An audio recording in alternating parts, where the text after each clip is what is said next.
Graça e paz, amados. Estamos aqui neste dia, que seja um excelente dia para cada um de vocês que me assiste neste canal do Luz e da Graça, tá bom? E eu gostaria de, nesse dia de hoje, abençoando as nossas vidas, trazer iluminação para você, porque nós temos aí, agora vem o dia 2. Então, no dia 2, agora de novembro, nós vamos ter o Dia dos Mortos, né? O Dia dos Mortos. Então nós vamos falar aqui, o tema é: vamos todos para o inferno. O tema é: vamos todos para o inferno. No livro de Gênesis, no capítulo 2, no verso 17, nós já começamos a ver a anunciação da morte. Por quê? Você fala morte, irmão Paulo?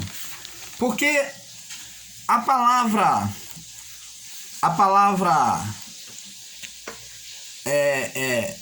morte tem o mesmo significado que sepultura. A palavra morte tem o mesmo significado que sepultura, por isso que está interligada essas palavras, morte e sepultura. Porque quando no passado era usado para a morte, para a sepultura, no hebraico, né? No hebraico, a palavra era a palavra que era destinada a Hades, que era inferno, sepultura. E no grego era usada a palavra Sheol. É o mesmo significado, na tradução para o grego foi designada a palavra Sheol. Então a palavra Sheol, que é o mesmo que sepultura, inferno, essa era a palavra usada no passado, que as pessoas conheciam. E na sua tradição para o grego, ela foi dada como Sheol. E no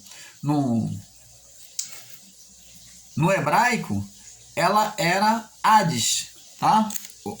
Alguns dizem Hades, né? Mas é Hades. E então, o que aconteceu? Vamos prosseguir aqui. A morte, ela veio desde o início, quando o homem pecou contra Deus. Vamos começar por parte, né? Vamos falar sobre a morte. Quando essa morte começou a acontecer? Aqui no capítulo 2, no verso 17, capítulo 2, Gênesis 2, no verso 17, Gênesis 2, 17. Nós vemos aqui que Deus, quando criou o homem, ele sentenciou o homem que poderia comer de tudo. Deus deu domínio, deu poder ao homem sobre a criação, tá? Deu todo o poder ao homem sobre a criação, deu domínio, mas Deus colocou uma condição para o homem. Ele disse, ó, de todas as árvores você comerás, mas daqui está, no meio do jardim, no caso aqui, verso 17, mas da árvore do conhecimento do bem e do mal, dela não comereis, porque no dia que dela comerdes, certamente morrerás. Então está aqui, amados, a primeira passagem, né, nas Escrituras, que diz sobre a morte, aonde o próprio Deus, ele vem citar a morte, a sentença de morte para o homem, dizendo que ele iria morrer. Não que Deus estava praguejando ou Deus estava desejando o mal para o homem. Deus estava apenas exortando o homem sobre o que aconteceria se ele desobedecesse. Se ele comesse da árvore do conhecimento do bem e do mal. Vocês entendem, amados? Então, eu espero que você esteja compreendendo aí. Deus não sentenciou o homem a nada, como muitos ensinam. Deus jamais desejou o mal, porque em Deus não habita o mal. O próprio apóstolo Tiago diz que Deus, ele não tenta ninguém, porque Deus não pode ser tentado pelo mal, porque o mal não existe nele. Então, Deus, ele apenas estava exortando o homem, né, alertando sobre a consequência de um ato de desobediência. que o homem morreria. E então, o homem, ele desobedeceu a Deus. E aí? Ele morreu? Aí, se você for pegar a palavra de Deus de forma literal, por isso que é um perigo. Então Deus seria chamado de mentiroso se fosse olhar pela forma literal que Deus falou sobre a morte, porque o homem não morreu. Fisicamente o homem continuou vivo. O homem fisicamente continuou vivo. Então, se você for pegar a palavra de Deus de forma literal, então Deus aqui seria um mentiroso. Mas a morte que Deus estava falando para o homem é a primeira morte. É a morte espiritual. A morte espiritual. O homem estava morrendo ali na separação de Deus. O homem ali, homem e mulher, estava tendo uma decadência espiritual. Ele estava perdendo a natureza divina e agora seria carnal. Estaria levantando agora sim um outro espírito, um outro estado que não era de Deus, porque seria alimentado pela sua própria carne, que seria adversária de Deus. Então iria se levantar um espírito que lutaria com Deus. Você entende aí, amados? Ele deixou um espírito de Deus, desprezou o Espírito de Deus, a ordenação de Deus, dada pelo Espírito de Deus, e abraçou um espírito da sua própria natureza carnal, da sua própria vontade carnal. Você entende? O homem, ele teve o livre-arbítrio de escolher. Essa foi a árvore. Então, ele teve o livre-arbítrio de escolher de obedecer a Deus ou não, e ele preferiu desobedecer. Então, ele se tornou carnal. Então, se levantou a partir dali na humanidade um espírito carnal. Espírito carnal. Esse é o conhecido Satanás do sistema religioso. Então se levantou esse espírito de oposição a Deus, de fazer tudo que é oposição a Deus, de desobedecer a Deus nas suas palavras, no seu propósito. Isso é um espírito, porque o homem foi formado do espírito. No homem foi posto o Espírito de Deus na criação, para a comunhão com Deus. Esse espírito foi retirado. Esse espírito foi dado no Éden. Esse espírito foi retirado quando houve uma desobediência. Esse espírito se apartou, foi retirado, porque em Deus não há pecado. Em Deus não há malignidade, não há carnalidade. Não há o mal da carne. Entendeu? Então em Deus não impera em Deus isso. Deus tem conhecimento de todo o mal. Ele tem poder sobre todo o mal, mas nele isso não impera, isso não domina, entendeu? Porque se ele não tivesse conhecimento do mal, ele não seria Deus. Porque como você vai estar diante de um Deus que não pode dominar o mal? Então Deus domina o mal na nossa carne justamente pelo amor que nós vemos através de Jesus Cristo. Mas vamos prosseguir falando sobre a morte, para não sairmos muito desse conceito. Vamos lá. A morte, então, surgiu. A morte, primeira morte, a morte espiritual. A morte espiritual. O homem se tornou decadente espiritualmente. Estava separado de Deus. E então, nós vemos que agora dia 2, talvez você vá, preste atenção no que eu vou te dizer, amados. Eu digo a todos vocês com todo respeito, com todo carinho, talvez você vá agora visitar o seu familiar lá no cemitério, porque você crê dessa forma, você foi ensinado. As pessoas morrem, o velório é feito. Olha, preste atenção, Deus não é contra você velar o seu familiar, não. Isso é um costume humano. Você vai lá se despedir, você sente saudade porque você teve uma perda. Não existe nenhum pecado em você chorar diante de Deus. Você não peca na sua carne. E muito menos diante de Deus, porque Deus não imputa pecado em ninguém. Então, você chorar num velório, isso é uma coisa natural de um ser humano que sente saudade, vai sentir saudade pela perda do familiar. Isso é natural. Porque o sistema religioso condena e diaboliza as pessoas que vão, que perdem o seu familiar e vão no cemitério e choram pela perda do familiar. Talvez você sinta saudade e queira visitar o seu familiar, você vai lá na sepultura colocar lá flores, fazer lembrança do seu familiar. Não existe nenhum mal nisso. Só que o que nós da graça, com a iluminação da graça, procuramos te ensinar é que o seu familiar já não reside mais ali. Porque na sepultura não está mais ali o seu familiar, o espírito dele, a alma dele, já não está mais ali. Você entende isso? A alma é recolhida para Deus. Está escrito aqui, ó, que a alma do homem, ela volta ao pó. Entendeu? Ela volta ao pó.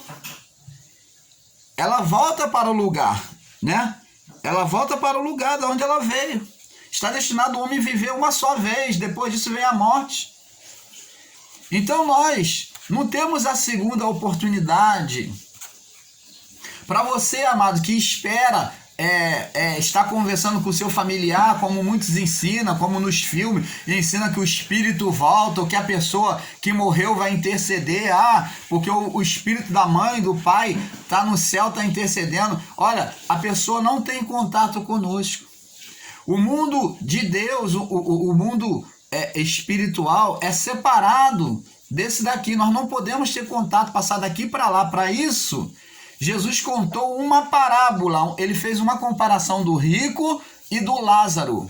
Você vê que na comparação Jesus mostra e diz, né, que os que estão lá não podem passar, porque há um abismo entre nós. Os que estão lá não podem passar para cá, nem os daqui para lá.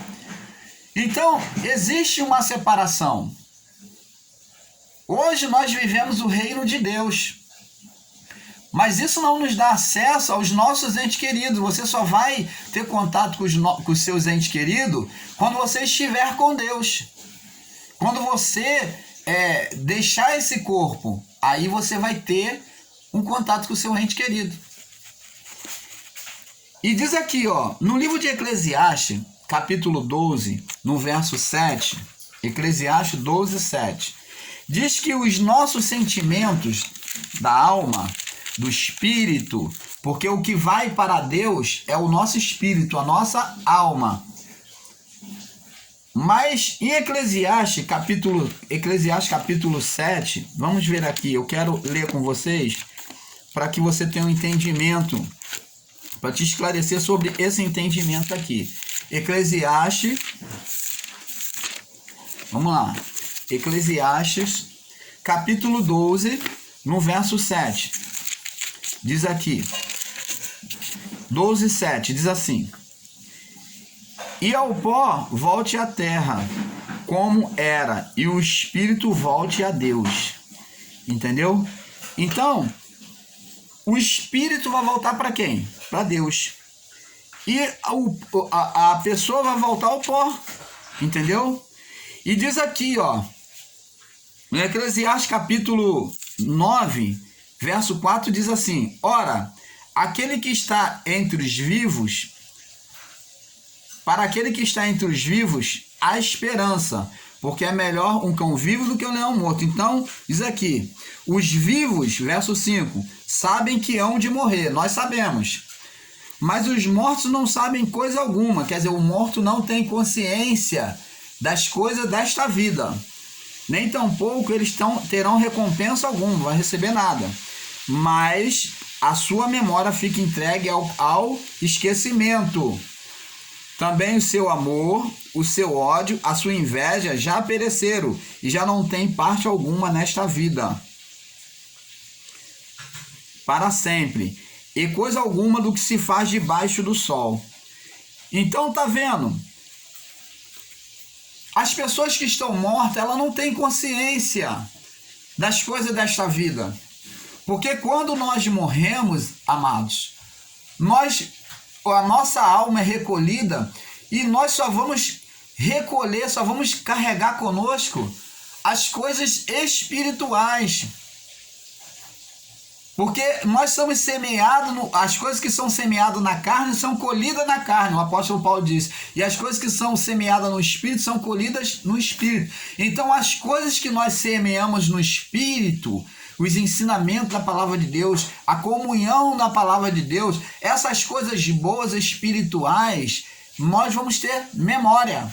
Porém as coisas as coisas terrenas, as coisas desta vida, nada nós carregaremos de memória. Nós só vamos carregar de memória as coisas espirituais, as coisas que nós semeamos no Espírito. Nós vamos colher de forma espiritual. As coisas que nós semeamos aqui na carne, nós não iremos colher nada, como lemos aqui no Eclesiastes capítulo 9, verso 5. Os vivos sabem que hão de morrer, mas os mortos não sabem coisa alguma. Nem tampouco terão eles recompensa. Mas a sua memória fica entregue ao esquecimento. Até o seu amor, o seu ódio, a sua inveja já pereceram. E já não tem parte alguma para sempre. Não tem parte alguma para sempre em coisa alguma do que se faz debaixo do sol. Então, até o amor, minha família que eu tanto amo, vou lembrar não, você vai lembrar? Não. Você, aqui no plano espiritual em Deus, na salvação eterna, você não vai lembrar da comunhão aqui na terra, não. Você vai lembrar apenas daquilo que Deus, ele trouxe a memória das coisas espirituais para você. Porque são coisas espirituais. Já pensou se você fosse trazer lembrança das coisas mais desta vida? Nós não carregamos isso para Deus. Então eu quero, amados, você que me assiste, você que talvez seja uma pessoa que esteja aprendendo a palavra de Deus, que você tenha consciência de que aquela seu familiar que já partiu desta vida, ele já partiu, ele foi recolhido para Deus. O seu espírito, a sua alma, quando eu digo espírito, que a alma é espírito. A nossa alma é recolhida para Deus. E ali no túmulo só jaz o corpo. E muitas das vezes nem o corpo tem mais, só tem pó. Como diz aqui em Eclesiastes 12, voltou ao pó. Entendeu? Voltou ao pó. Né? Como está aqui, ó. 12:7, volte ao pó, né? Volte o pó à terra como era. Nós não fomos formados do pó da terra, entendeu? E o espírito volte para Deus, o espírito, a alma, volte para Deus que o deu. Nós somos recolhidos para Deus. Então esse conceito, amados, você que vai velar o seu familiar, não vele o seu familiar. Se você quer ir lá para poder levar flores, né, como lembrança ou fazer lembrança dos momentos, isso é saudável. Deus não condena isso não. Você não está fazendo adoração aos mortos. É uma saudade. Você sente a saudade e você deseja ir lá, tudo bem, você vai lá. Você pode fazer isso. Entendeu? Se bem que não é uma conduta correta para quem está na graça, mas Deus não reprova isso não. Mas eu quero que você saiba que o seu familiar não está mais ali. A alma já foi recolhida para Deus. Ali só tem o pó, só tem o corpo, a carcaça. Ali só há o sepulcro, só há o cadáver, entendeu? Que vai se transformar em pó. Então não fique cultuando de forma espiritual, julgando que o espírito do seu familiar, você levando velas, levando flores, o espírito do seu familiar vai ajudar, vai interceder por você. Não. Porque o único intercessor para a nossa vida já o fez, que é Cristo Jesus, fez por meio da cruz. Hoje quem intercede por nós é o Espírito dele em nós, o Espírito Santo. Não existe nenhum intercessor, não tem anjo, não tem nada. Os anjos, eles cooperam conosco por amor a Cristo. Não tem anjo, não tem ninguém que possa interceder por você, senão o Espírito de Deus em você mesmo. Preste atenção. Jesus diz aqui no livro de João, capítulo 14. Vamos ver aqui se eles intercedem. Quem é que intercede por nós? João, capítulo 14. Tenha um pouquinho de paciência comigo, tá? Mas nós vamos aprender. Nós vamos aprender. Vamos ser iluminados. João, capítulo 14, do verso 1 em diante. Diz aqui, ó. Jesus falou para os seus discípulos, ó. Não se turbe o vosso coração. Crede em Deus. Crede também em mim. Na casa de meu pai há muitas moradas. Se não fosse assim, eu vou-la teria dito, vou preparar-vos lugar. Enquanto eu for e vos preparar lugar, virei outra vez. Aí está falando da ressurreição dele de voltar de novo. Ó. Virei outra vez e vos levarei para mim mesmo. E onde eu estiver, para que estejais vós também. Então, qual é esse lugar que Jesus foi preparar? Paulo diz que Deus nos tem feito nos assentar em lugares celestiais. Lembra que Jesus, quando veio anunciando o evangelho, e João Batista também, o precursor de Jesus, veio dizendo, ó, arrependeu, está próximo. João Batista disse que estava próximo. Quando Jesus apareceu, João Batista já pôde dizer, é chegado o reino dos céus.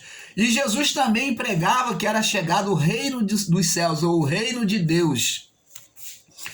Então, se formos olhar de forma literal, isso é uma maior mentira. Porque você não vê reino nenhum. Mas por que você não vê? Se você pegar em forma literal. Porque esse reino é espiritual. É o governo de Deus em nós. É Deus morando em nós e nós reinando de forma espiritual. E esses lugares que Jesus foi preparar são lugares celestiais.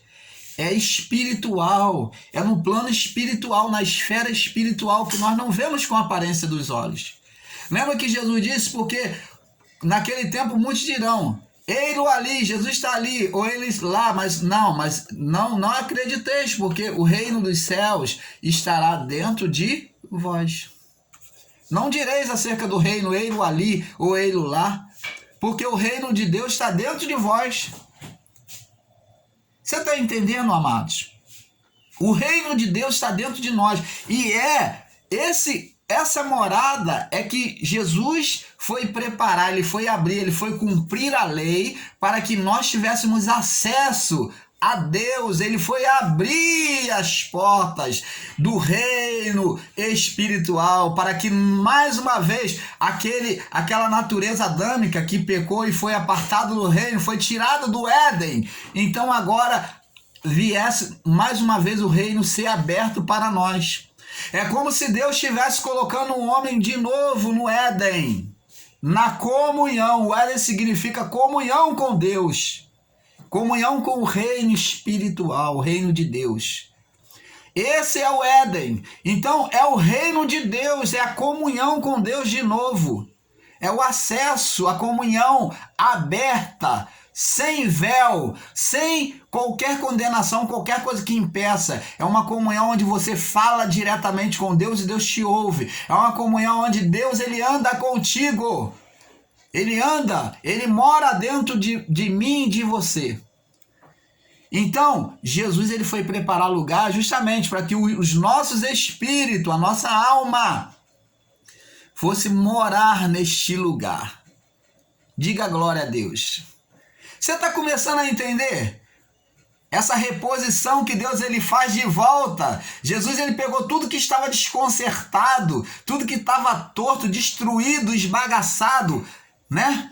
Ele cumpriu nele, na cruz, e reparou todas as coisas e trouxe o homem de volta à comunhão com Deus de novo. Você quer ver? Vamos ver lá no livro de Gênesis de novo. Olha o que aconteceu. Ó, para que você entenda, para abrir mais o seu entendimento. Vamos ver aqui. Olha como Deus é maravilhoso. Vamos ver aqui. Gênesis.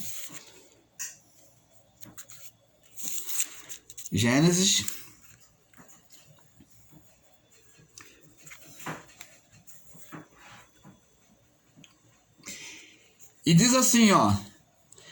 Gênesis capítulo 3, no verso 7, diz assim. Vamos ler do 6 em diante. E viu a mulher, vamos ver após a decadência, a morte espiritual. E viu a mulher que aquela árvore era boa para se comer, agradável aos olhos e desejável para dar entendimento, tomou do seu fruto e comeu e deu ao seu marido e ela comeu com ela. Então foram abertos ambos os olhos de ambos e conheceram que estavam nus e coseram folhas de figueira para si e fizeram para si aventais. E ouviram a voz de Deus que passeava no jardim pela viração do dia e esconderam-se Adão e a sua mulher da presença do Senhor entre as árvores do jardim. E chamou o Senhor Deus a Adão e disse: Onde estás? E ele disse: Ouvi a tua voz no jardim e temi porque estava nu. E Deus lhe disse: Quem te mostrou que estava nu? Tu comeste da árvore que te ordenei que não comesse? Entende agora? O homem foi retirado, aquela glória de Deus, a presença de Deus ali que fazia comunhão com Deus, com o reino de Deus, foi retirado. E o homem então se viu separado, envergonhado de Deus. Separado de Deus. Nós vamos aqui prosseguir no próximo vídeo, tá bom? Para não ficar longo. Então nós temos aí, vamos prosseguir no próximo vídeo. Continue comigo aí, a paz.